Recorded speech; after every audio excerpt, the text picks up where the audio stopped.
Here with me are Lindy Keller from BDAS, Regina Flynn from BDAS, Dan Audress and Peter Ames from the Foundation for Healthy Communities, and Brannon, and I might be forgetting someone, I'm sorry.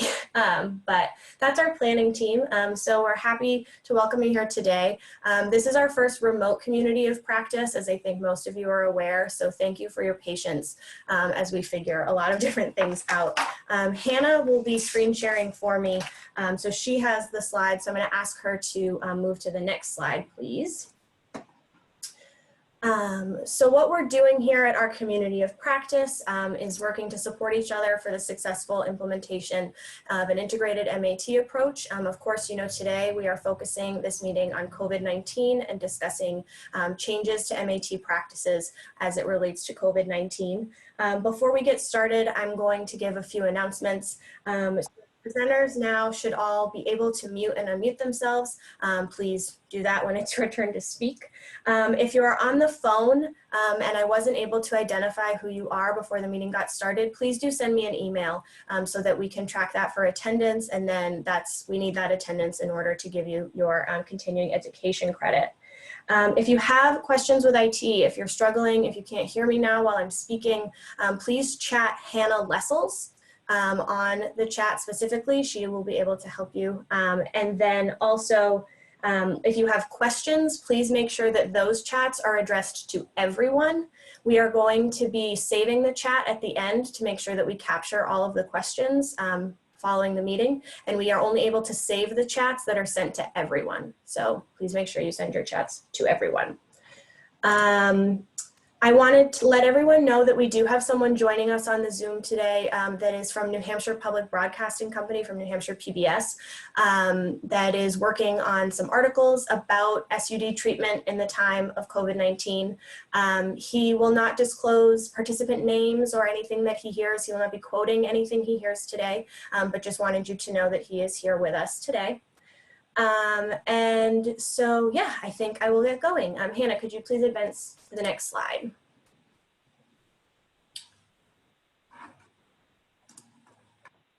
So I want to go over a couple of resources that we have, which we will talk about again at the conclusion of the meeting. You all should be members of the MAT Google group. If you're not, please reach out to me and I can add you. We've been sending a lot of information, especially related to COVID-19 lately. It's been a very active group. So please feel free to share resources there, or also pose questions. Don't forget that as we're all navigating a really new and confusing changing time, if there are questions related to anything at your MAT practices, please feel free to share those over the Google group so that we're able to connect with each other in that way. We also have additional COVID-19 resources and our typical MAT resources available on the Center for Excellence website. We can disseminate those into the chat, the links to those as the meeting gets going. And then, as always, the center is still here for technical assistance. We want to be sure that everyone knows that while you have a lot on your plates, we are still here to help you however we can be helpful. Whether that be, you know, talking something through, or even helping you figure out Zoom. I know I haven't been the greatest example today because I am using a feature that I'm not typically familiar with, but we do have a fairly good handle on Zoom. So if you have questions about anything during this time, we're happy to help you. Hannah, the next slide, please. I'm going to go over the objectives for today's meeting. So we hope that by the end of today's meeting, you will be able to identify relevant federal guidance and regulations related to delivering MAT services during the COVID-19 pandemic. Also identify the relevant New Hampshire policies and regulations related to delivering MAT during the pandemic. And then also discuss emerging knowledge and promising practices for delivering MAT via telemedicine, which I'm sure a lot of you are trying to figure out right now. So we have two great practices that have some good experience using telemedicine to provide MAT services that are going to give us some information. Next slide, please, Hannah. My last kind of housekeeping item is about the questions. So time for questions today is going to be limited for the first hour. And then, as you'll remember in your registration, we have an open 30 minutes at the end that we're going to be using for questions. So as I mentioned earlier, please make sure to type your questions into the chat box and be sure that they're addressed to everyone. I think it might say all panelists and attendees, or it might say everyone, but just make sure that they're going to everyone so that we are able to save those at the end of today and that we make sure we see all of your questions. As time permits, I will ask your questions of the presenters during their portion of the agenda. But if we do run out and we kind of need to move to the next piece of the agenda, those questions will be saved for the final 30 minutes. And then any questions that we're not able to get to in the 30 minutes at the end, or if you're not able to join us for the last 30 minutes, we are going to do, as we always do at a community of practice, and make sure that all of those questions are captured and the answers are captured, and that we send out that written document and disseminate that hopefully within the next week or two. So rest assured, any questions that will be asked will be answered in some form at some time. We will do our absolute best there. So with that, we're on to our next slide, which is where I will introduce Dr. Molly Rosignol and Jim Potter, who are going to do the first portion of our agenda and discuss the regulations and laws and things like that. Molly and Jim, if you're able to or interested in turning on your video, please feel free to do that. I'm not sure if you're able to, but if you can, feel free, and I'll hand it over to you. Thank you. This is Molly. Can you guys hear me? All right. Can I just ask Hannah when I need her to advance the slide? Is that what we're doing? Yes, please do. Perfect. Okay. Oh, turn on my video. Can you guys see me? No, we can't see you. Oh, I don't even have a video. It doesn't look like I have a video option. Okay. Sorry about that. Never mind. It's okay. I didn't put my... Oh. We're all learning this, but same system. Let's see. Oh, I guess I can put my video on. All right, I'm going to, Molly, you start talking, and I'm going to move the presenters over into the panelist section, so then you guys can turn on your videos. Perfect. Okay. All right. So we're going to be talking about, Jim and I are going to be talking about some of the regulations, which clearly this is becoming fast and furious. Next slide. All right. So objectives. I hope I hit all of these. It could be that I hit only a few, so I apologize for that. But certainly reviewing changes in care of patients with substance use disorders. I mean, we're facing, as physicians, facing changes in care all over the place. We're, not doing elective procedures. We're not doing routine care. Physical exams can be done over the phone. I mean, who knew that? But certainly in a setting where we're very used to seeing patients on a frequent basis, some patients coming in up to even twice a week for some practices, this is a significant change for us. We're going to look at the government regulations, both state and federal. Evaluating risks and benefits to shifting to telehealth and in the addiction space, and I certainly will defer to the other presenters for the most part on that. And then looking at the other factors that COVID-19 can influence in the health of a very vulnerable population. Next slide, please.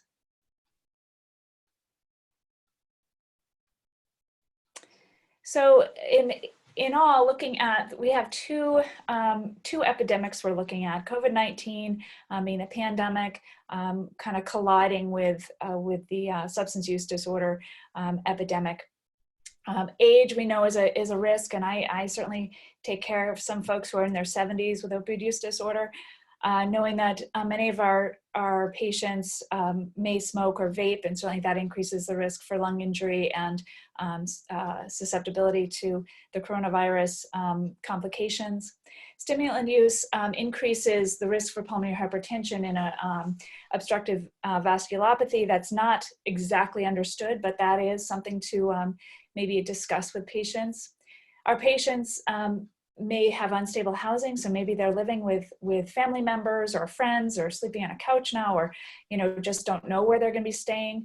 That's a concern. And then homelessness can increase the risk that folks don't have access to soap or water or clean practices. And then, of course, self-quarantining would be nearly impossible in possibly even both of those settings. We have an incarcerated population, of whom many have substance use disorders, and therefore keeping social distancing can be a significant concern and problem. Food insecurity, and therefore nutritional and nutrition issues, and being able to stay healthy. We know that obesity also is a concern in the setting of this illness. Physical comorbidities, any who may have COPD issues, cardiovascular, obesity, as I mentioned, and then immunocompromised states, increasing potentially our patients' risk with exposure to coronavirus. And then, of course, we have at least 50 to 60% of substance use disorder patients with substance use disorders may have comorbidities with mental health. Next slide, please.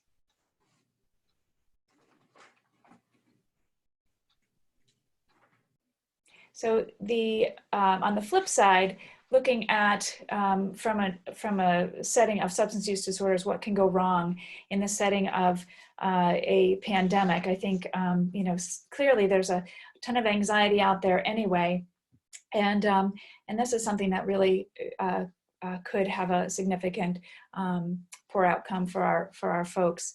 So certainly anxiety can trigger a potential relapse. I know if somebody is continuing to use or has lapses, clean needles could be harder to come by, even if they do have access to syringe service programs.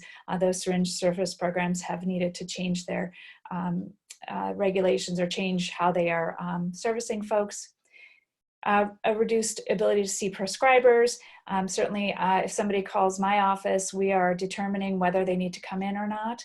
And that could be a concern for folks finding treatment. Concern for medication access. I've gotten calls from my patients being concerned that they may not have enough. Should they cut back on their medications now? Or should they expect to continue to be on the same dosing? Some programs that require counseling, our patients may be, in order to get medication, our patients may be deciding, do I go and expose myself in a group setting or go without medication? That could be a significant concern and cause somebody to potentially have a lapse or reduce their medication dosing as well. Regulations around prescribing. We have, I've gotten quite used to knowing I need to, I can call in medication, but I can only call in, up to a month at a time. And some patients are only getting 1 week at a time. And then we certainly have our DEA regulations that we need to maintain. The levels of care, if somebody needs, say, a residential level or an IOP, maybe they'd be concerned even to seek care because they don't want to be in a setting where there'd be multiple people and the increased risk of exposures. And then mutual help, if somebody has relied on that for a real long time, now suddenly AA, NA, other mutual help are no longer able to meet. Fortunately, we know that we have a significant and robust Zoom and other platform meetings, which I think at this time we probably all could use some supportive Zoom meetings myself. So next slide, please.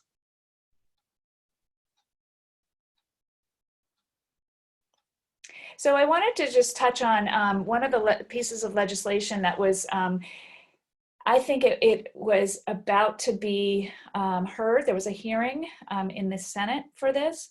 It was Senate Bill 647, it actually mirrors House Bill 1623. And so right now in the state of, in the state of New Hampshire, we follow the Ryan Haidt Act, which basically says that for a first visit with a provider, it must be face-to-face before any a medication for substance use disorder or an opioid can be prescribed. And so this bill, the SB 647, was seeking to increase, the goal of it was to increase access to medication for opioid use disorder, or MAT, using telemedicine without a face-to-face first visit. And it essentially said it had 5 different places that if the patient is physically located in a specific site, and the 5 places are listed there. Monitoring would be via technology. There was a requirement for a follow-up in-person visit with a prescriber within the first year. And then it also mandated that Medicaid coverage of services via telemedicine would be required to be covered. So this did not, I don't have a video. Are you okay? Can you still hear me? yes. Okay, good. Sorry. This did not make it to the hearing. I mean, it was like the day before, before the state capitol kind of shut down and said nobody else, you know, they didn't want the legislators coming in and potentially putting themselves at risk for exposure. So this is still out there. It is likely that this is going to pass. So, you know, as we move forward, it's just really interesting because this is really a non-issue right now, as we'll see as we go forward. So next slide, please.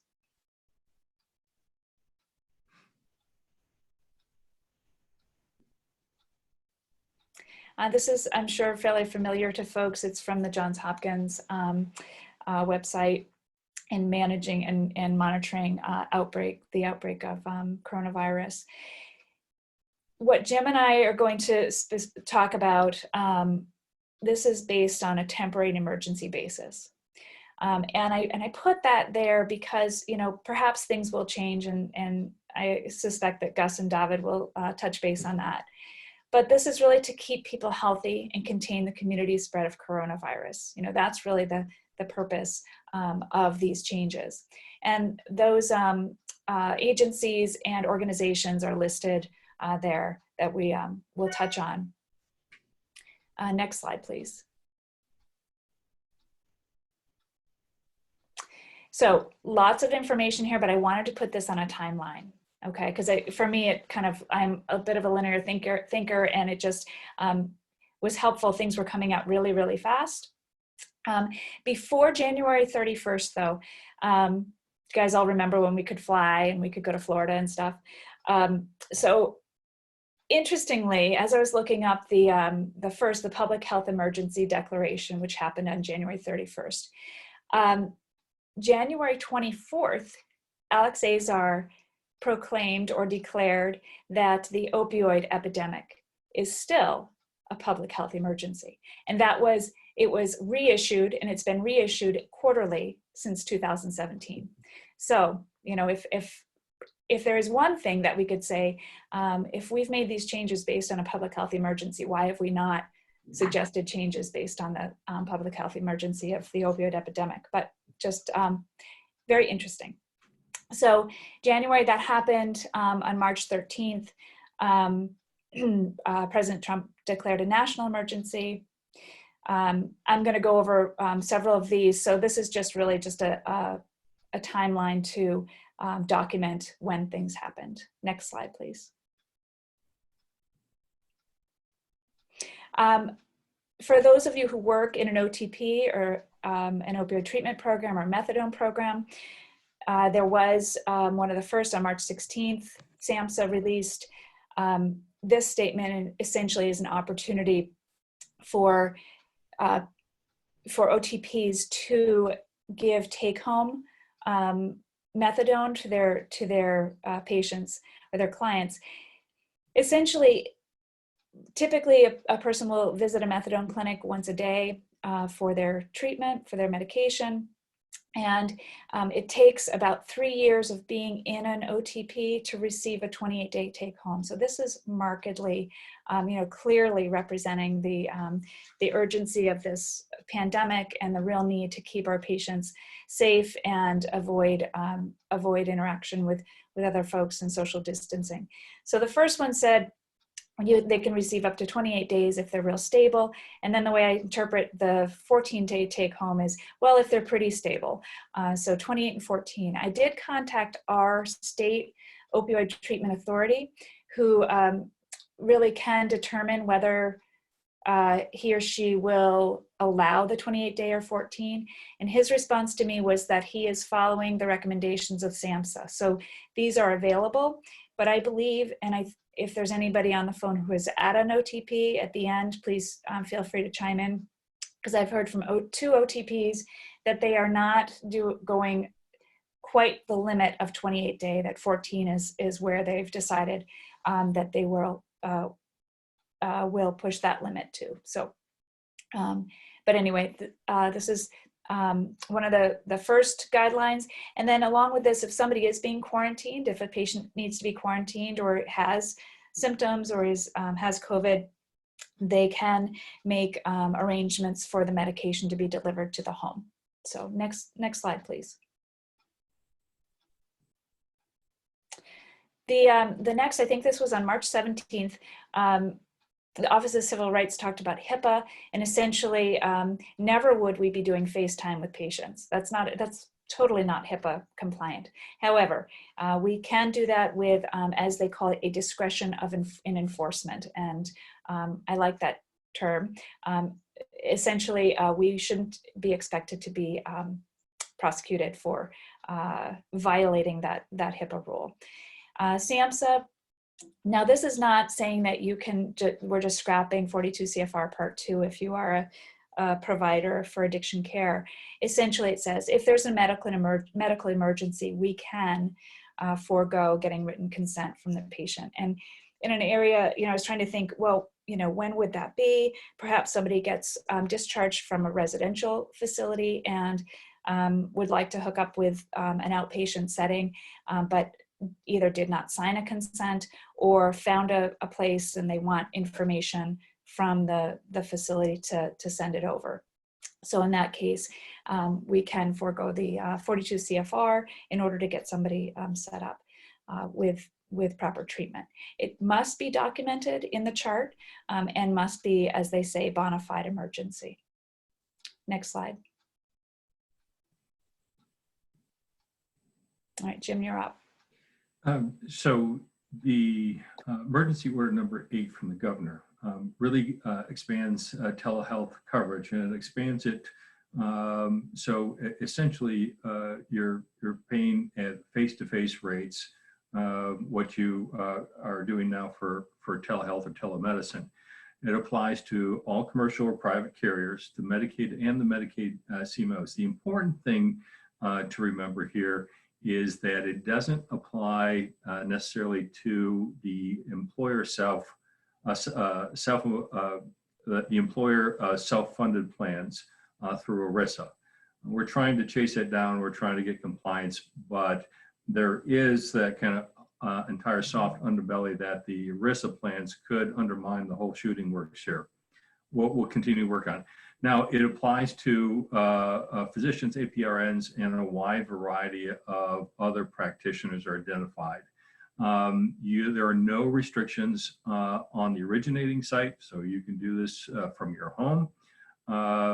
One thing I would mention that goes back to the HIPAA compliance, when you are working with a patient, I would strongly suggest that you ask them to move into a private space.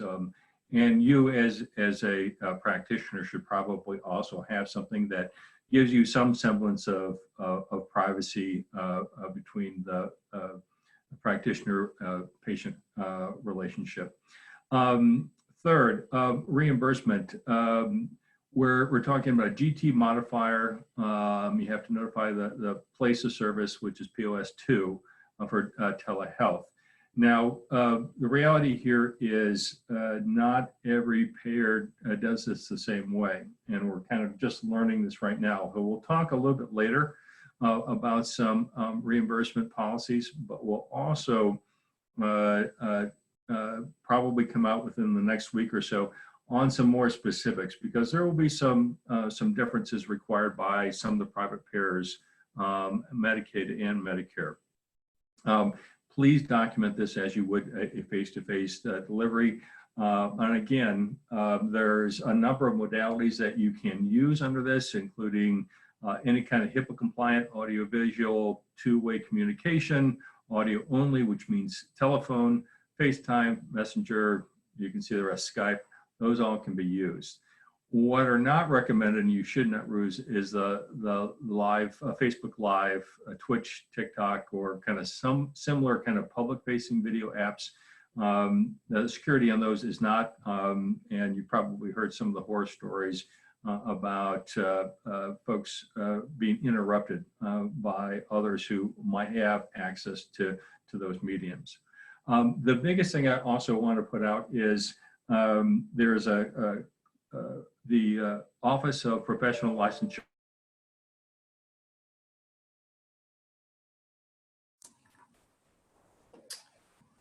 Okay. Rika, did Jim just disappear for you too?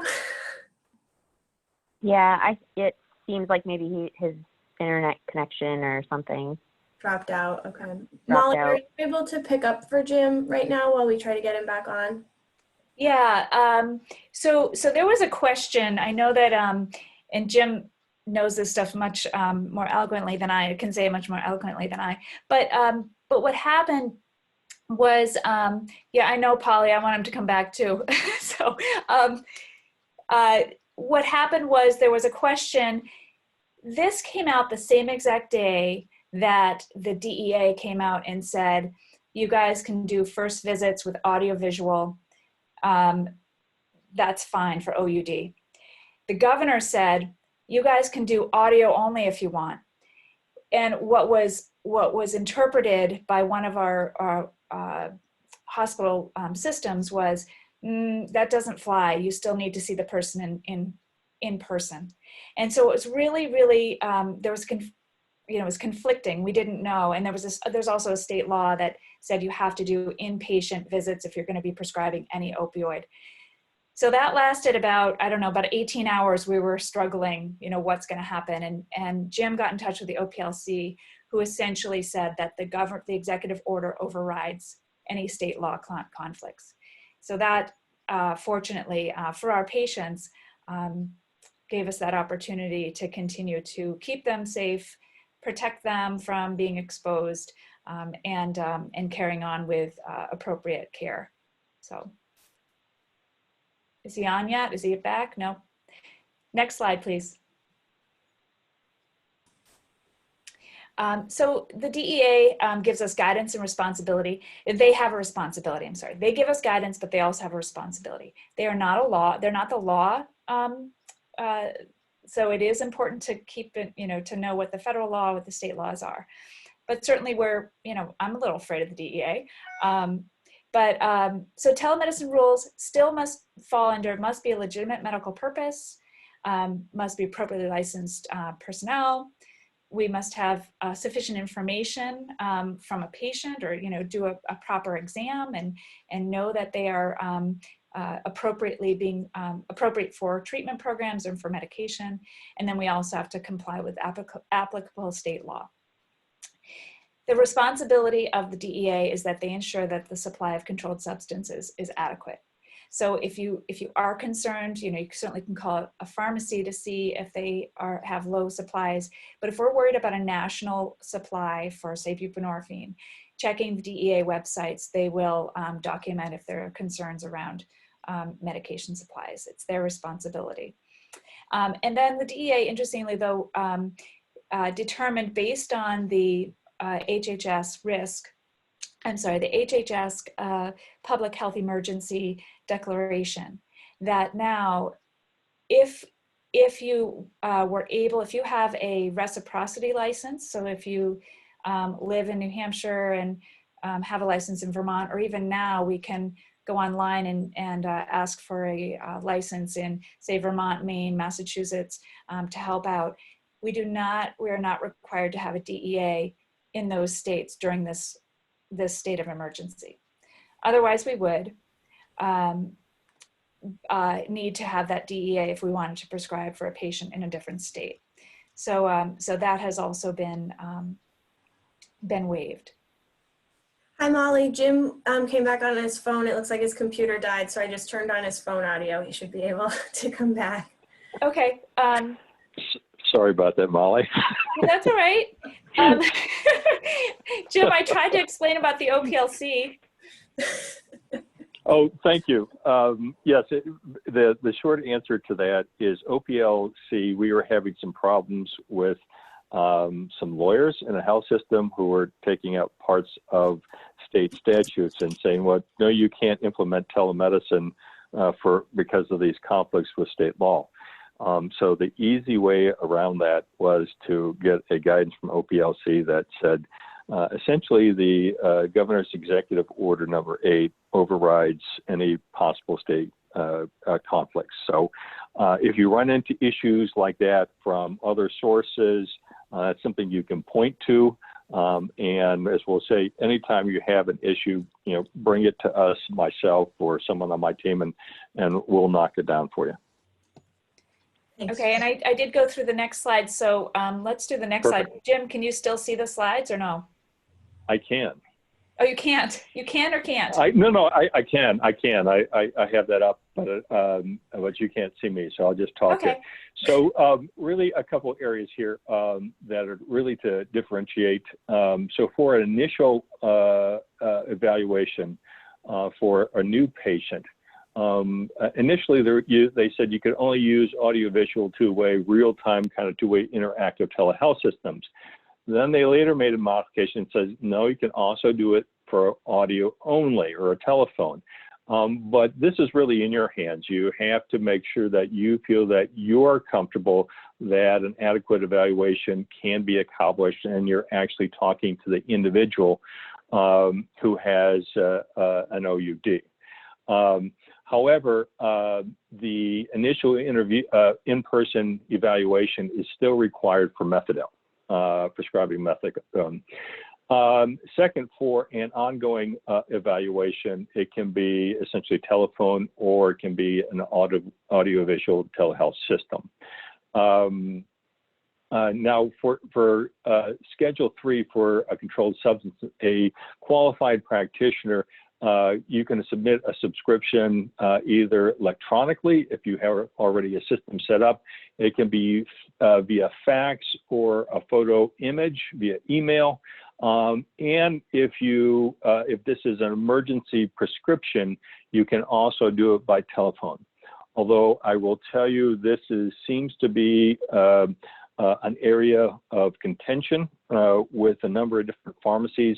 And again, we're trying to get education out, and we're trying to get some sense of a common approach through the Board of Pharmacy, but that's still likely going to take a little bit more time. So I would just ask again, you'll see information at the end. If you have problems with a individual pharmacy, then please let us know. And the more specific, and even let us know the pharmacist you dealt with, the pharmacy where it's located, all that information gives us an opportunity to essentially, we're going to try to do this by education as much as possible, but we know that there's a lot of different interpretations. Individual pharmacy chains have also different interpretations on how they're looking at the DEA regulations and how that kind of comports with a state law. Next slide, please. I'm not gonna, I think, I'll just comment. I know we only have a few minutes left, and I think that, that Gus and David will do a good job of kind of talking about implementing this. This is on the DEA website. I found it really helpful. It's just kind of a bubble path of, you know, how to determine caring for patients. So you can go next slide. Also, I think I will not belabor the point. This will be on, you'll have access to this, really just looking at what are the things I think about for whether my patient meets criteria for telehealth or not. I practice 1 day a week in Manchester, and I have had a couple of my patients come in each day based on their situation. So, but many have been telehealth. So go on, next, please.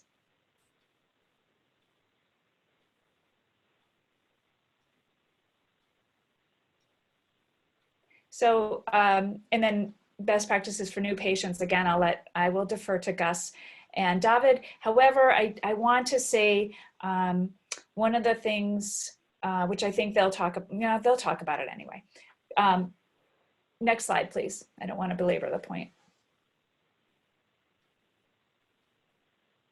ASAM, David has brought to the attention, any of you have tuned into his Thursday meetings, brought to our attention ASAM guidance, which is really terrific. There is each one of these blocks opens up into many different resources and information. I think it's a great place to land to answer all kinds of questions in this space.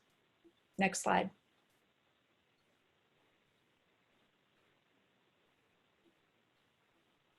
Jim, you're on. So here are a couple of different scenarios that you can take, and I won't belabor these, but again, this is from a Medicare perspective. And this is going to be, each of the carriers are going to change a little bit. Again, we'll try to get out a guidance. We have produced, and we'll make sure that gets out, a telehealth, telemedicine reimbursement guide. So we'll make sure that that gets out to the host and they can send it to you for everyone who's participating today. But that kind of gives you real-time links for each of the major carriers in the state and where their policies are.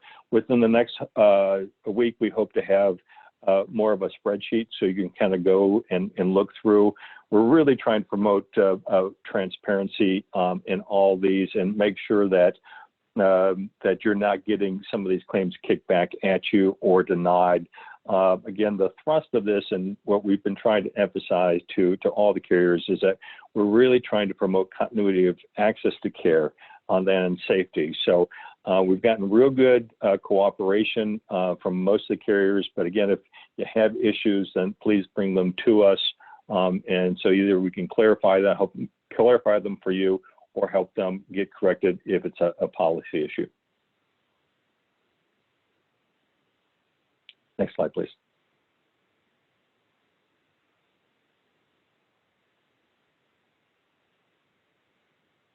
And then finally, the information here is, please write this down, even my mobile number, my email. We probably take on somewhere between 15, 20 specific phone calls on issues related to COVID-19 coverage policies per day. And we're happy to try to address any concerns that you or your practice have in getting care to OUD patients. Thanks so much, Jim and Molly. Really great, rapid, but very comprehensive overview. Just a reminder to get those questions in on the chat so that we can address those at the last of our 30 minutes. We're gonna pass it over now onto the next slide to Dr. Crothers and Dr. DeGeisel. You both should be able to unmute yourselves and turn on your videos, so please feel free to do that. There's Dr. Crothers himself joining us from Maine, so I will hand it over to him now. All right, great. Thanks so much, Adelaide. And thank you, Molly and Jim, for the overview. And thank you for the invite here. I'm not a New Hampshire local, but I'm nearby. I'm in Portland, Maine, where I live and practice. I'm the National Medical Director for Groups Recover Together. Some of you may be familiar with us. We have about 8 locations in New Hampshire, serving about 800, 900 members across the state. So obviously high volume, and have been doing this for a while, and had to switch over very rapidly about a month ago to a virtual practice model. So we've worked out a lot of the kinks. I'm not saying we have it perfectly, but my goal today, and I know the goal of Dr. DeGeisel as well, is to share with you as a colleague, what this looks like in practice, some of the barriers we've encountered, some of the ways we've gotten creative and overcome those, and hopefully help you feel more comfortable and ask questions. It's one thing to hear the regulations, but I feel personally as a provider, it's another thing to hear from your colleagues and actually feel like you're not the only person on the block practicing in this new way. So that's my goal today. I serve in New Hampshire. I'm mainly in an administrative role, helping to supervise our patients there, but I also care for 275 patients in Maine, and we're also in a virtual model in Maine as well. So very much living the things that I'm going to be talking about here. So the way Dr. DeGeisel and I are going to split this up is I'm going to spend a few minutes talking about best practices and tips and tricks for intake of new patients. Then I'm going to turn it over to Dr. DeGeisel to talk about established patients and ongoing care. So Hannah, if you can go to the next slide.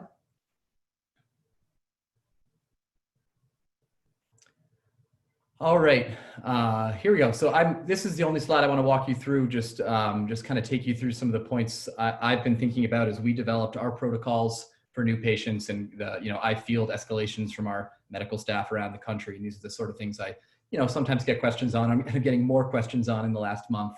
but as what we have worked through and is working well for our practice. Again, what we do is not the only way to do it, but I hope that it helps you feel more comfortable. So the first part, which I think is kind of the context that's coloring everything we're talking about today, is your own personal, individual, or practice philosophy and where it sits on the spectrum of harm reduction, as I like to say. This is something the whole industry kind of grapples with, all of us who treat substance use disorders. Some of us work in programs or practices that have a lot of structure. Other of us work in programs or practices with less structure. Frankly, some people call that structure, some people call that barriers. I'm not going to opine today on what's the best way to practice, and frankly, medicine is still a mixture of art and science. So at the end of the day, there is no right answer. But the point that I'm getting at here is that this crisis, I believe, no matter where you are on that spectrum, has forced all of us to move further towards harm reduction and probably eliminate or at least temporarily suspend some of the structure, maybe some of the rules or some of the barriers, or basically change the way that you've been doing things. It may seem obvious, but I thought it was important to come out and just say that, because frankly, a lot of the calls that I field from providers is just about that. Like, hey, Gus, we used to always do this. Is it really okay that we're putting this on hold for now? And the answer is yes. We have to weigh the risks and benefits of the rules and the structures that we have in place for good reason, but then also consider the more short-term risks that our patients may be facing due to the COVID crisis. So that's, again, I hope it's helpful to hear that from someone who's doing this every day, but each of you will have to make your own decisions based on the way you do your practice and the way your programs are set up. Next, on to some of the, just what I call the nuts and bolts, or the AV considerations about new patients. This is the not very exciting stuff, but answering these questions or figuring these things out can really make or break how things work. So, I think we're all aware of the various options we have for telehealth platforms. I'm not here to sell any one of them. Our personal practice uses RingCentral. We've found that it's supported us pretty well. Something to consider for your patients is whether or not they have to download any particular app or install any program on their computer or on their phone. If they do, we found that that's a barrier. We liked RingCentral because it's just a link and they can click to it. The other thing that we found is that about 85% of our members are able to join any of our appointments via video. So although we have the option for telephone, we found that most of our members do have smartphones and are able to join via video. But that point is important in that of those who join via video, over 95% of them are doing so via smartphone. So whatever solution you pick or your practice has, I would just assume that it's going to be used via a smartphone and not a computer. And if it's not comfortable in a smartphone, it's probably going to cause problems. The flip side of that is that, about 15% of our members, for various reasons, internet access, lack of data, whatever, are still kind of leaning on their telephone for access. So whatever platform you choose, it was really helpful for us as we were evaluating to make sure that it has a dial-in option. Not all platforms do.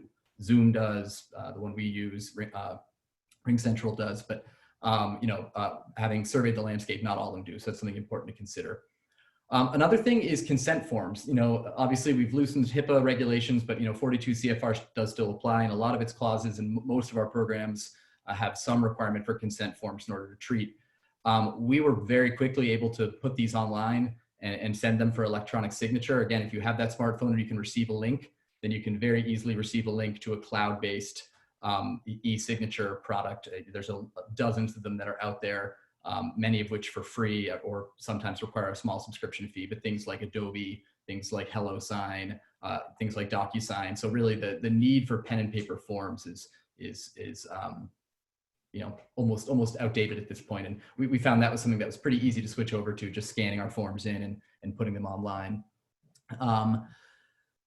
Those were kind of the major things in terms of getting the platform set up and switched over. The other thing I was going to say that really will help you and your practice not pull your hair out is in this day and age, most folks prefer to communicate via text message rather than email. We found that especially with our patients, it's definitely the quickest and the fastest way to get their attention and get responses. And it really helps if you or your administrative staff have some way to send text messages via a computer. Because unless you feel like individually typing in all the hyperlinks or all the info you want to send out, it really helps to be able to cut and paste or have some sort of a platform that allows you to deliver a message text message out to many people. So our electronic medical record allows us to do that, but if your EMR does not, there are all sorts of other platforms you can download and use to send this out. So those are some of the things I wouldn't necessarily have thought of when we had to turn this program on, but that our helpful operations people kind of figured out very quickly, and I wanted to make sure to share with everyone. Moving forward, so talking about some of the clinical issues, hopefully this is review for most people, but I think it's just helpful again to hear it, that establishing the diagnosis of opioid use disorder really is done via history.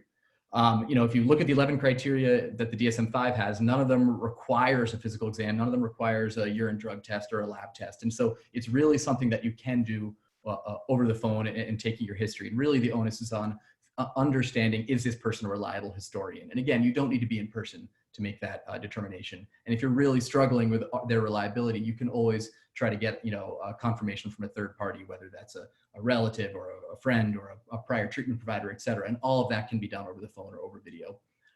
The other point, exam, over the camera, you can do a COWS score. You can, the COWS score does require a pulse, but I've never met a patient who can't take their own pulse while I time for them. You can look for the presence of goosebumps or some of the other physical signs that's present in a COWS score, all via the camera if you have that set up. We so far have yet to come up with a situation where the camera hasn't supported the physical exam that we feel is required or is helpful and appropriate for our intake. Moving on to toxicology testing. So when we switched over rapidly, we put our toxicology testing on hold, but pretty quickly what we were able to do is for our new intakes, we actually overnight point of care urine drug screening equipment for them to do at home. So usually we're able to get that to them before their appointment. And, if we can talk them through how to do it, they provide the specimen in the cup and they hold the results up to the camera or text us a picture for our staff to interpret. If we do this, and we found that that's worked quite well. If you don't have that, that resource available to you, or if you're just not set up to do that, we've also, or frankly, in our practice, if we get someone in for an intake same day or next day, we probably can't get them the toxicology testing yet. And again, it's a nice to have information, but it's not critically necessary for establishing that first diagnosis. And then ancillary testing like hepatitis C or LFTs, those, again, I view those as nice to haves with a new patient, but in this critical period, I think those can safely be delayed until the risk of COVID-19 reduces. Moving on to the last 2 points, prescriptions. If you're not already doing home inductions, this is a great time to start. There's a tremendous evidence base here and it's really convenient for the member. There's lots of resources for how to do home inductions online. The California Bridge program has a really great patient handout that I often use. I believe SAMHSA even has one now. So really, it's never been easier to get started with home inductions. And then the last point on behavioral health, my program specifically has behavioral health kind of integrated right into it, and we've switched that over to virtual. Your program may or may not have that. You may be making referrals, but I would just emphasize that I think having access to behavioral health as part of the overall treatment, I think has never been more important, just given the isolation, the disruption to routines, et cetera. And I think the other flip side of the coin is that there's never been more availability for getting behavioral health from home than there is right now. Both whether that's AA or NA or virtual support groups, or just a lot of the behavioral health practices out there that have very quickly adopted telemedicine. So I would just encourage you to continue making that a part of your initial recommendation with new patients and probably emphasize it more than ever now, given the challenges people are facing. I'll pause there. Hopefully those are some helpful tips, and I'll turn it over to Dr. de Geisel. Hi, everyone. I'm David de Geisel. I'm the Medical Director for Better Life Partners. If you would advance to the next slide, that helps me guide my remaining minutes a little. Thank you. Wonderful. So I'm going to talk to you a little bit about our experience with telemedicine, and then more from the perspective of continuing care, as opposed to Gus's overview of how to enroll new people in care in the current setting. And you see the overview here. Let's see how far we get. We only have about 5 or 6 minutes left. So without rushing through it, I think we first we should realize that the way we provide care is mostly in group settings, where the majority of the groups or the meetings are run by counselors, and then our clinicians sit in on those meetings about once a month.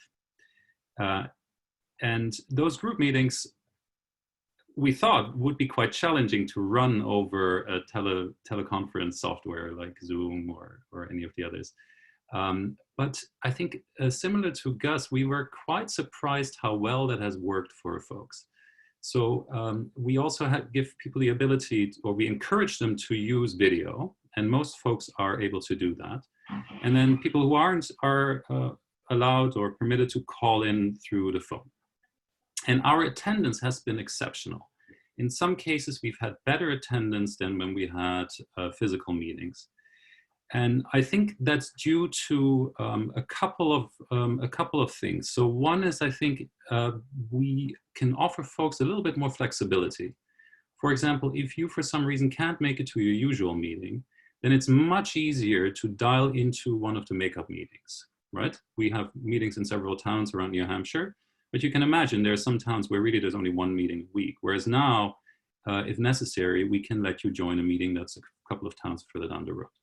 So I think that's one reason that there is some increased attendance, which I think is really a benefit to us having rolled out telemedicine so widely and so quickly because of the need to promote social distancing in this crisis.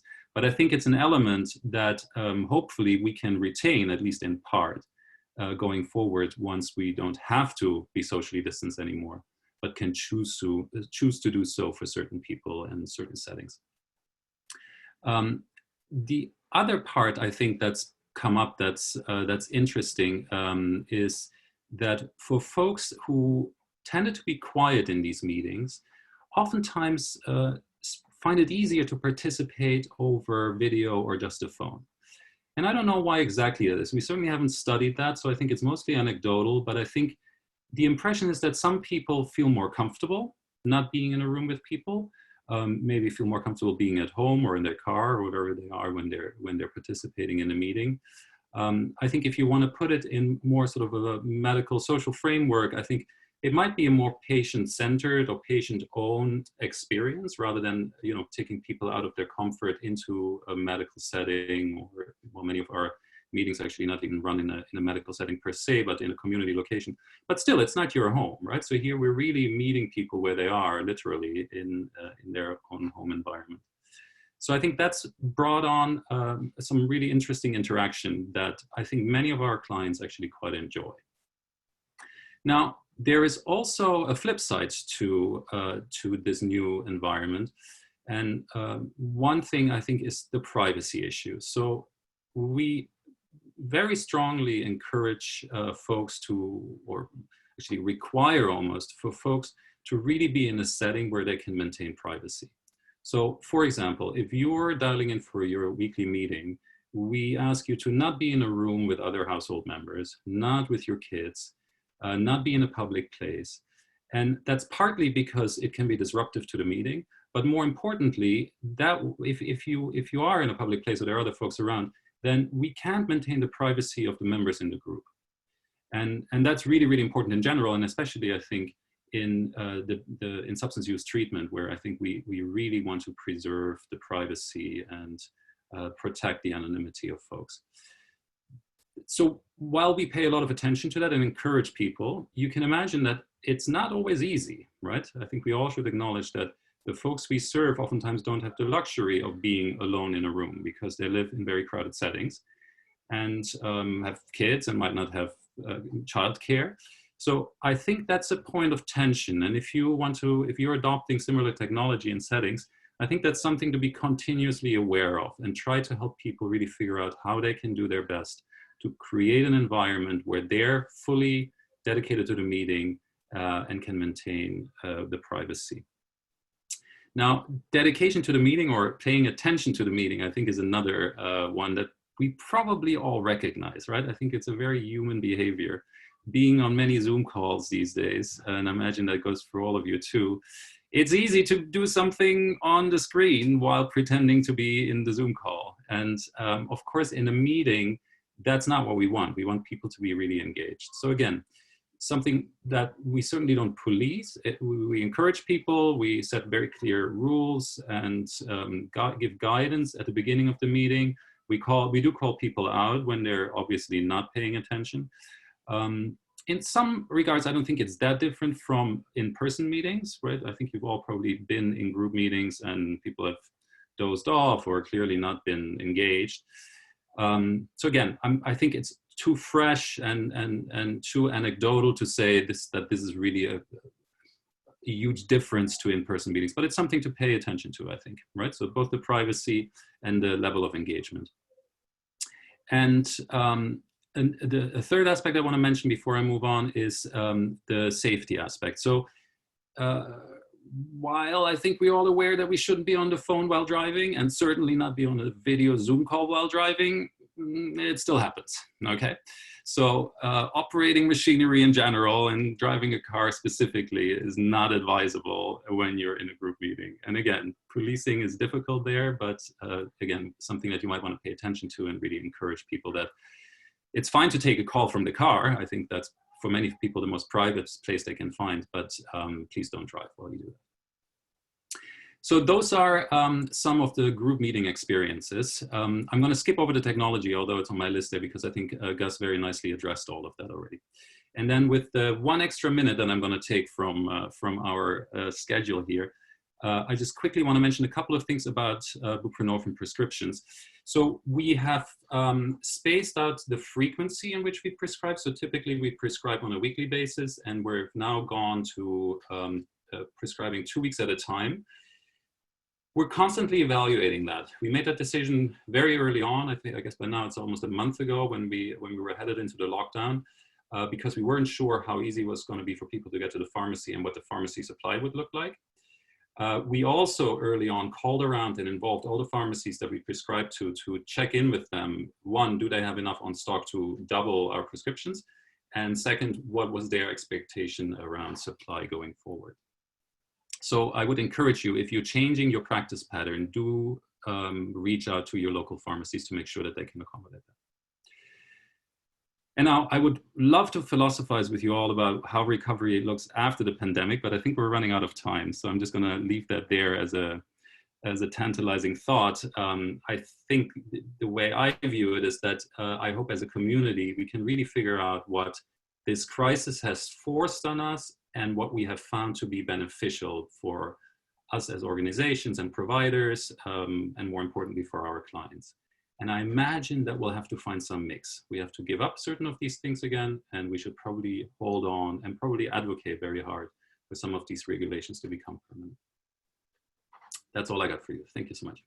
Thank you so much, Dr. DeGeisel. And I'm sure that some of these things are going to come up in our discussion. I just want to, Hannah, if you could go to the next slide, do a couple of housekeeping items in case there are some folks that need to drop off and aren't able to stay for our discussion. So the first is going to be, as I mentioned in the beginning, to utilize that Google group for questions, event resources sharing, and discussion about any of these things. We'll be sure to get the Q&A document out to folks that but also we'll probably share that through the Google group. So again, like I said, if you're not hooked up with that, please let me know so I can. We have a CEU and a CNE available 1 hour for this past hour.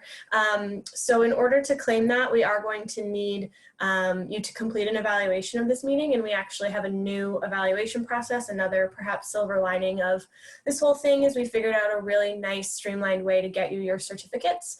So for tomorrow, look for an email that will have your electronic evaluation link in it, and then that link will take you to a page that will automatically give you your certificate in your email.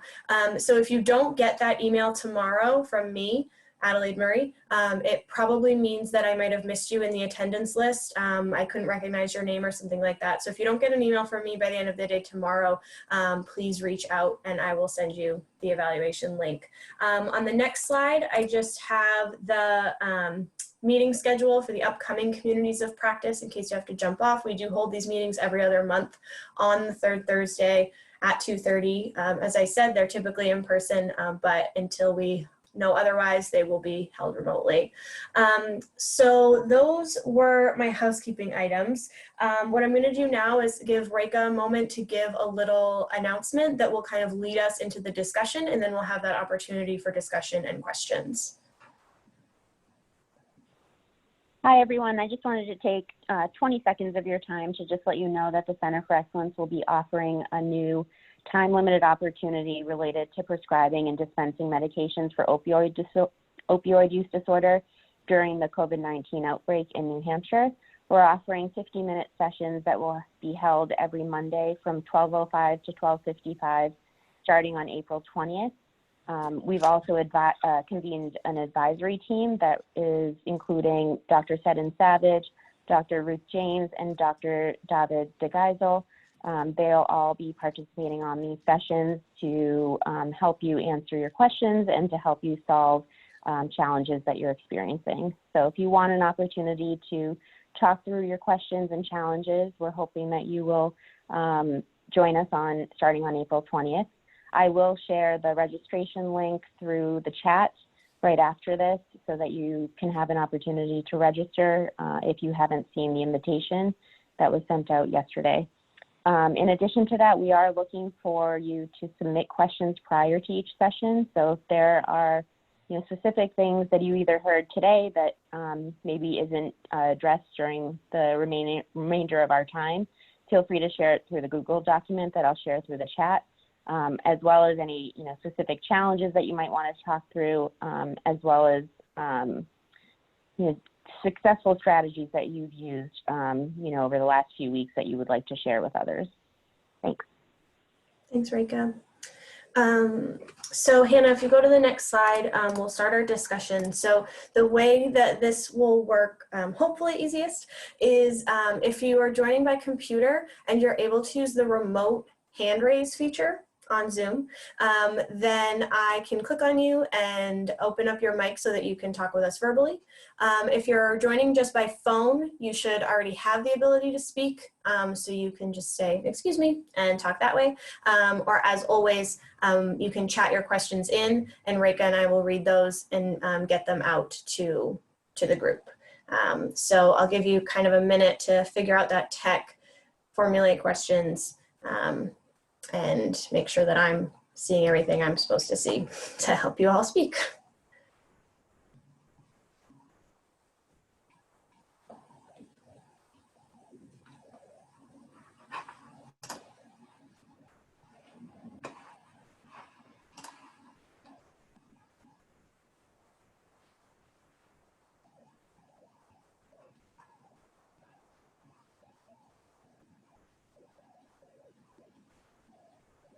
Okay.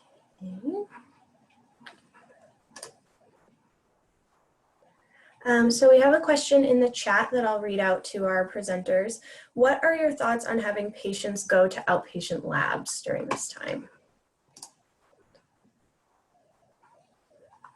Yeah, I can speak for our practice. Essentially, we're putting it on pause for now.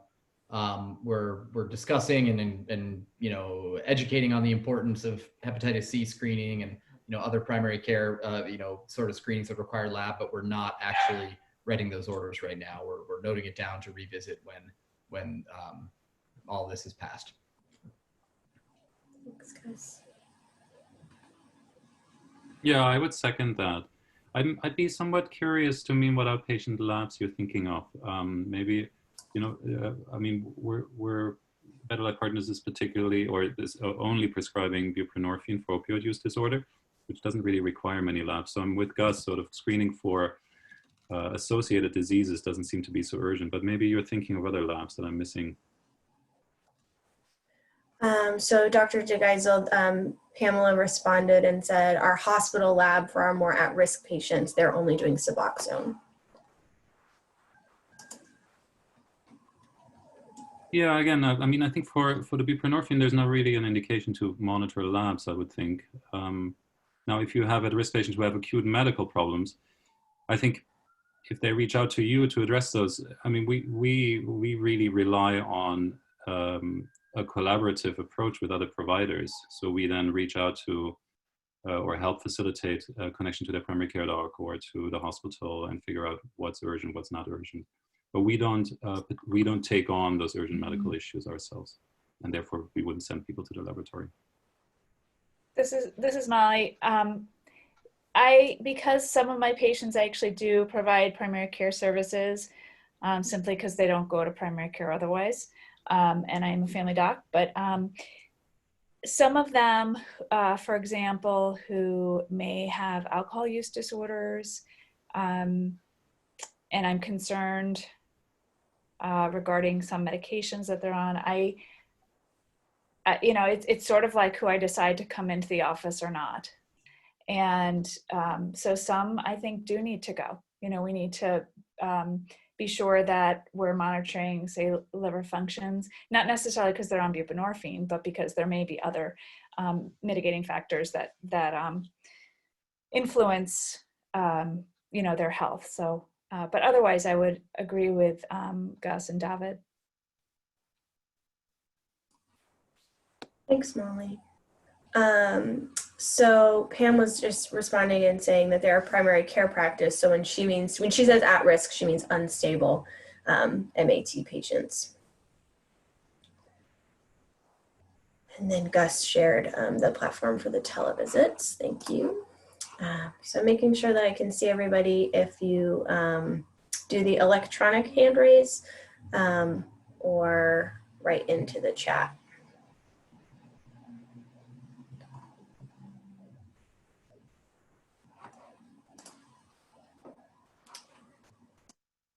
Oh, sorry, everybody. It looks like, Gus, you sent that to the panelists, not to everybody. So I'm just going to copy what you said and send it to everybody. We use Bring Central, those didn't hear it. It's not perfect, but it works for our needs. Thanks.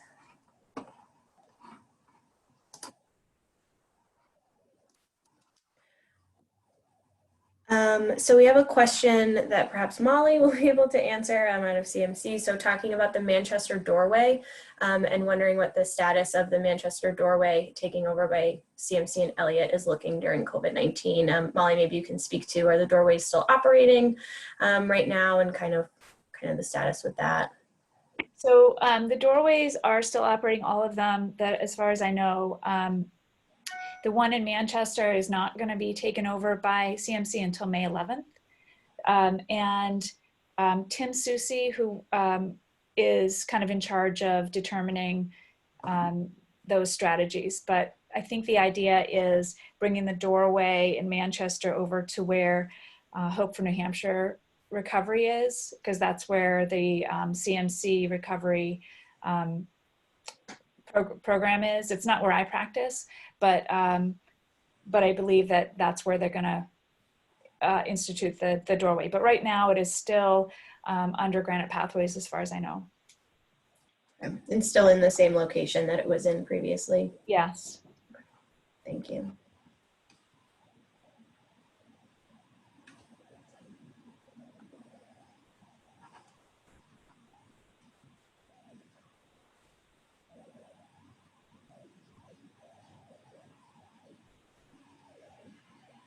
Just giving more time for typing and tech.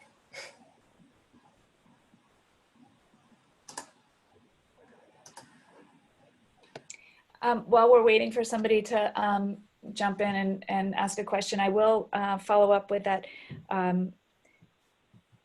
My understanding is that syringe service programs are available still as well. So I know that the one in Manchester is sort of a mobile. You could give them a call.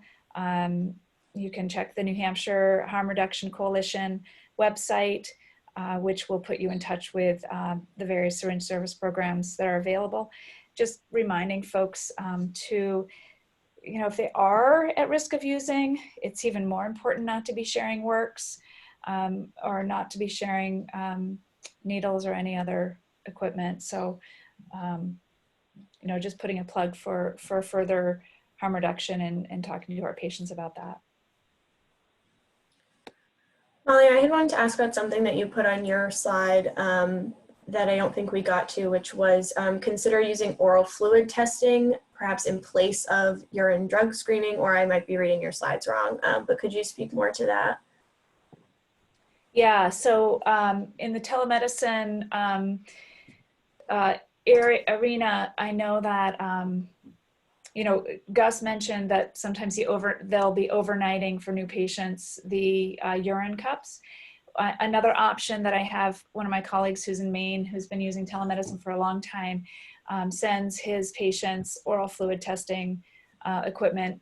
They do it while they're on the phone, so they actually, or while they're on audiovisual, so he actually can witness their taking the test, and then they send it back to him.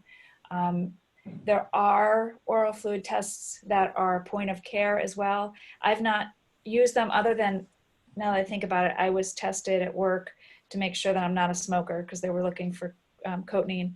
But so there are oral fluid tests that are point of care. I'm not sure of their sensitivities and specificities, but that would be an option if you know, you wanted to look into it. I use oral fluid testing at my office, but they are sendaways. They're actually a hybrid, so they are using some confirmatory tests. Thanks, Molly. Yeah. We've had a lot come in on the chat, mostly resource sharing, so I just want to let everyone know what's there. We have the website for the New Hampshire Harm Reduction Coalition shared by Dean Lemire, which lists all the statewide syringe service programs. Polly also shared the contact of someone named Ryan Fowler, who's the Harm Reduction Coalition at the HIV/HCV Resource Center at the Claremont Exchange, along with his phone number. And then I'll come back to that question in a second. I want to share what Amy shared, which is that all of the doorways are still operational and can be accessed through calling 211. Manchester and Nashua doorways are both open, and there will be a transition period to the new providers in both Manchester and Nashua during May and June, but the doorway.nh.gov has the most information there. So I'm going to go up to this question that says, have we been seeing an increased request for MAT since COVID? I've heard reports of decreased availability of fentanyl and other opioids during the pandemic and during social distancing. So wondering if patient counts are starting to increase due to that. I can only speak for our practice, but we saw an initial decrease in intake calls, and now they've kind of come back to where they were before. So we haven't seen a volume spike, although we have anecdotally heard the same feedback from patients when you know, on our intake calls, but the numbers have kind of been what they were pre-COVID for our practice.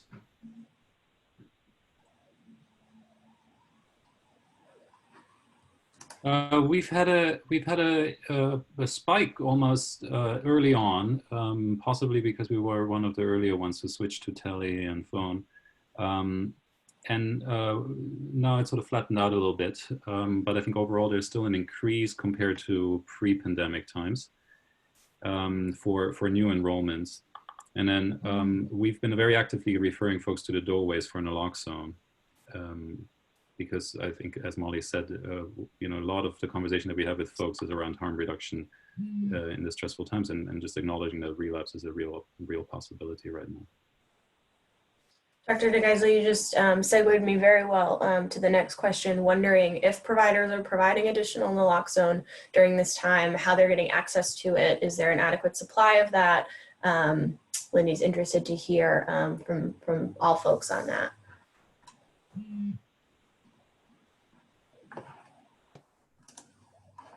I ask people all the time if they have naloxone, and I have not heard that there's any drop in supply. Again, going to the doorway, or Ryan Fowler actually put on a nice little a video the other day talking about caring for yourself in the COVID-19 times now, and he clearly stated that he still had naloxone to provide folks who needed it. Thanks, Molly. Anyone else want to share anything about naloxone access? We've heard the doorways is a good spot to get it. Other ideas?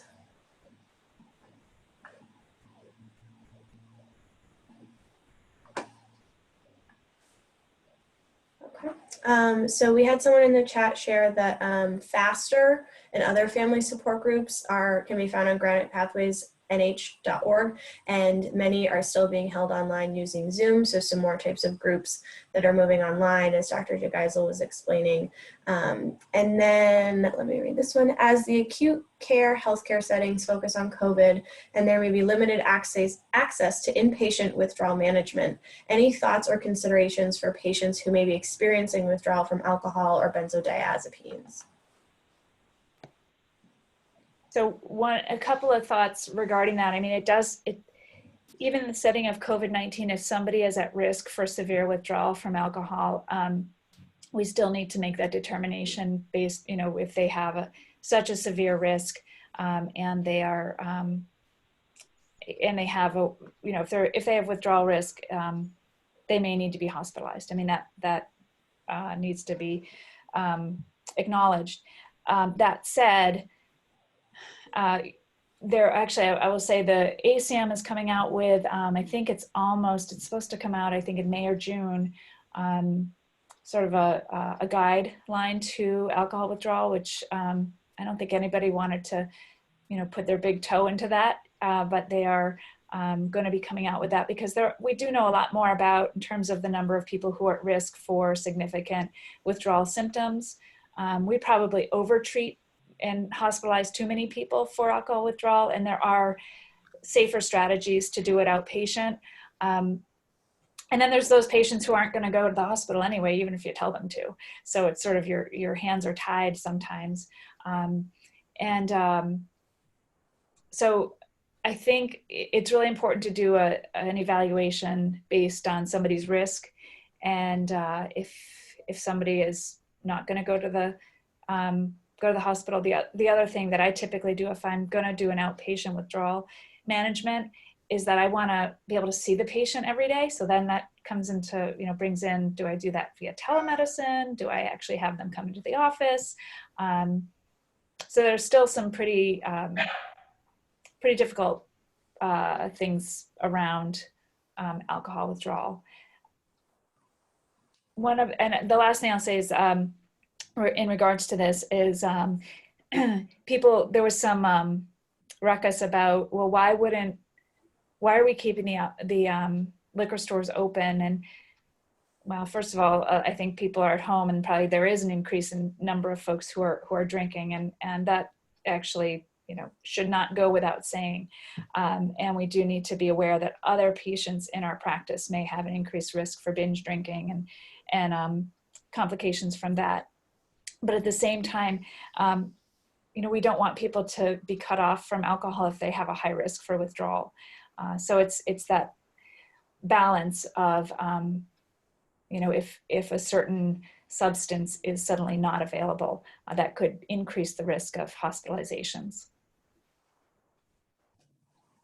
Yeah, I really agree with you there, Molly. I think, the way I think about many of these issues about labs and, what to do with management of alcohol with benzo withdrawal, I feel this is an opportunity to indeed revisit some of the old standards that we set. And Molly, you're right?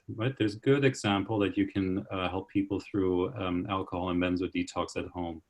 But you have to be comfortable doing that. And ideally, you have to have some experience doing that. So I don't think this is the time to practice cowboy medicine and do stuff that really is outside your comfort zone and that doesn't seem safe.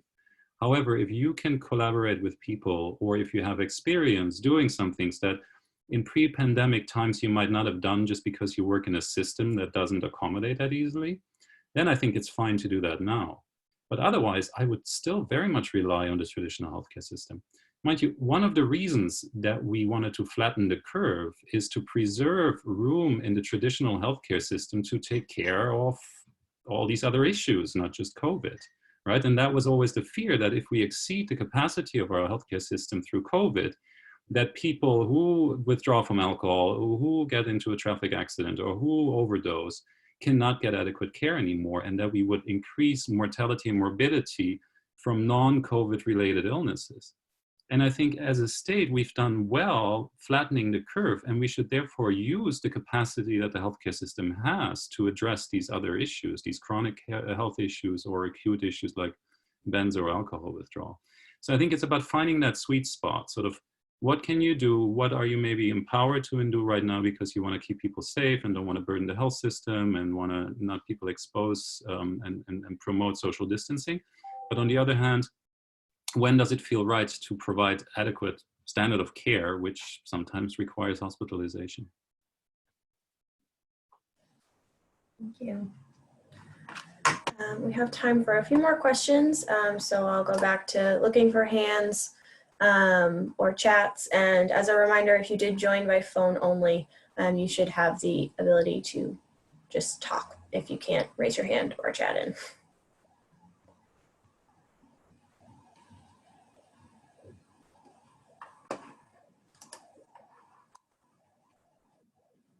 And then just, sorry, one more reminder that if you are chatting in, make sure that it's going to all panelists and attendees so that I can see it. If you're sending it somewhere else, I will miss it.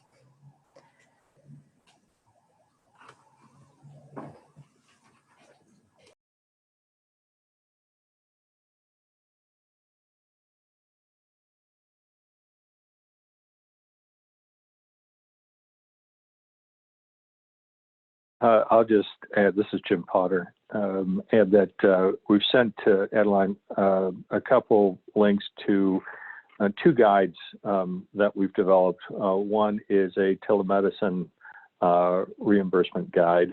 And it'll take you through all the different payers and the issues that you run into. The second, as Gus kind of alluded to, there's a wide variety of vendors. So we've also produced a telemedicine vendor options guide. I think there's probably a dozen or more, dozen to 15 options there, plus a little bit of a checklist on if you're thinking about a system, what are some of those considerations? Thanks, Jim. We have a question about wondering if there are technical resources or best practices that could help patients that are either less familiar with telehealth technology or those that don't have access to it. Maybe they don't have a computer or a smartphone or Wi-Fi or any of those things. What should we be doing with that?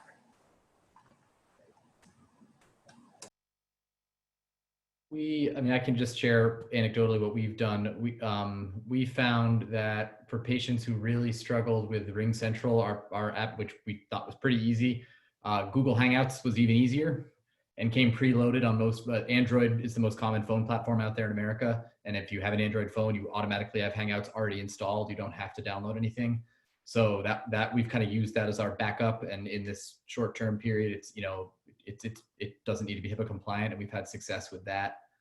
We've also had success just leveraging family members and friends to help them get set up and then, step out. Those are just two ideas. Their thoughts there.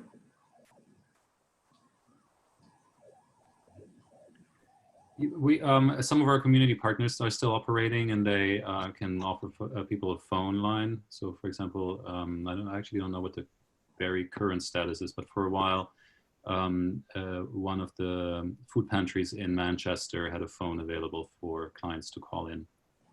So that was another way that we could provide access. Thank you. I'll just say one more thing. Some of the Medicaid programs are doing their best to offer people cell phones. I know for the organization that I work for, we were actually having a hard time buying phones. We're doing our best, but we were like limited to buy 2 phones at a time from Walmart, but people were going multiple times to buy phones for folks. Thanks, Molly. We have a few more questions that have come in. The first one being, what are people doing with their patients that are on Vivitrol? I'm having patients come in and get shots. And David and Gus, you don't have any patients on Vivitrol, is that correct? No, but I would support that as well. Although, no, it would be a nice trial to see if people can self-inject at home. But David, have you ever given one of those shots? Pardon me? Have you given one of those shots? No, I haven't actually. That's not something nice to do. Is that right? Just watch a YouTube video. Okay, all right. I take from your reaction that it's not advisable. You have to be a bit of a chemist. Okay. Oh. Well, I would say many of my patients and clients are quite the chemists, you know. Wondering if people are aware of organizations in New Hampshire that are continuing or developing mobile pop-up, hold on, something else came in, so I lost it. Mobile pop-up or on-foot outreach for OUD med intake facilitation. So maybe speaking to the point that was brought up earlier, that there's more folks out there that this could be useful to, but how do we let them know where we are? Are people aware of any efforts that are happening?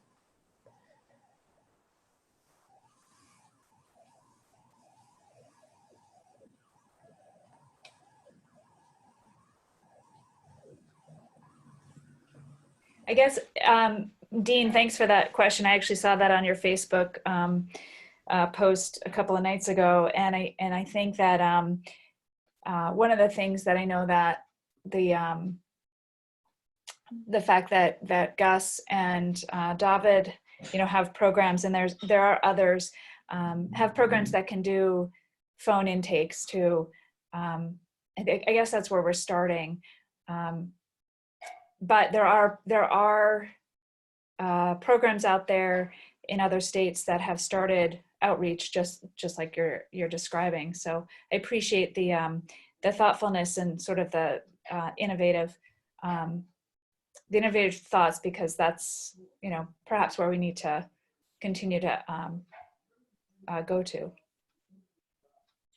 Yeah, and I can add to that. So, this is not as part of Better Life Partners, but in my other work,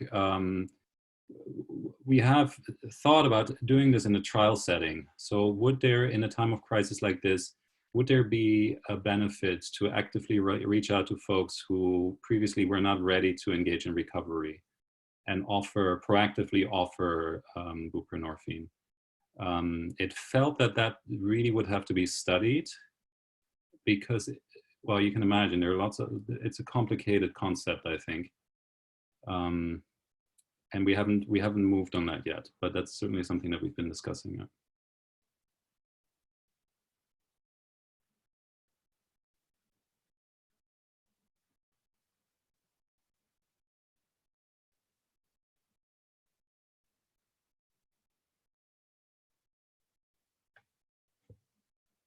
I can't hear anybody. I can still hear you. Oh, okay. Oh, Was that a line I couldn't hear? Oh, sorry, I was muted. Well, I was just telling them about you, and now you're here, so. Oh, so I guess my last question is, on the state level, is there, I know that there's the governor has an advisory board of substance use clinicians and people in the community, but what's being done with that as far as the COVID thing? I know there's been a lot of focus on various things. I just was wondering, on the state level, how are they keeping patients with substance use or residents with substance use in mind? I didn't know if anybody was involved in that, or yeah. Well, I can probably try a stab at that. I will tell you, it's extremely fluid condition right now, working through issues on a day-by-day basis. There are a series of issues we've been working on for the last month that might have been announced today in one of the press conferences. So in particular, to individuals with OUDs, I think we try to make sure, if there are issues that come up in particular, or a problem, bring them forward.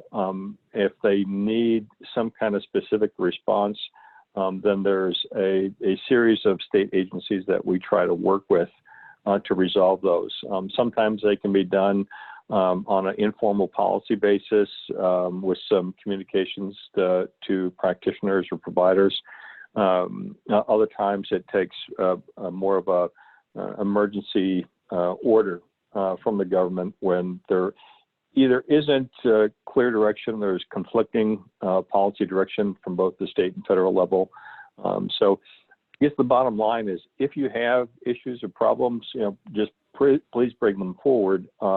And we try to aggressively, vet those issues out and move them forward to or where we think they can get appropriate action. Thanks, Jim. So we Maybe I'll are. just add a quick plug sort of for the long run. I know we're in the midst of this crisis, so it might be a little premature, but we've started talking, before the pandemic hit, we had taken the first steps to work towards a hepatitis C elimination effort in New Hampshire and surrounding states, which would very much focus on folks with substance use. And in order to pick that work up again, we've now started thinking about how we can integrate that with a Sentinel network for COVID. Because to let go of the lockdown, we will have to find a community-based way of making COVID testing very easily accessible so that we can find hotspots. And I think one could integrate that with, for example, a Hep C elimination effort and really focus on community-based healthcare again. Thank you. So I'm just going to point out one more thing that was shared in the chat, and then we'll close out because we are at 4. Dean had shared that he had given us a little bit of a leading question that he is part of such an effort looking to do some outreach for folks that may be in need of MAT right now, and he's looking to collaborate with other groups, and that he shared us a great resource for COVID-specific safety guidelines for orgs that are willing to continue or begin such outreach services. So that resource and all the other links and good resources that were shared in the chat, as I mentioned, we're going to save that down. It'll get incorporated into the Q&A document. As I close out now, I am just going to leave the Zoom open for a few more minutes in case you had any questions that you needed to chat in and you didn't have a chance to. I'll leave the Zoom open so you can chat those in before you log off. And then, as I said, I'll get those questions back to the presenters and put that in the Q&A document. So with that, we will close out today. Remember to look for your evaluation and let me know if you do not receive it tomorrow. And thank you, everyone. Thank you very much to our presenters for pulling this meeting together on very short notice, and everyone for taking part in our first remote community of practice. So thank you, everyone. Have a great day. Thanks, Adelaide. Thank you. All be well.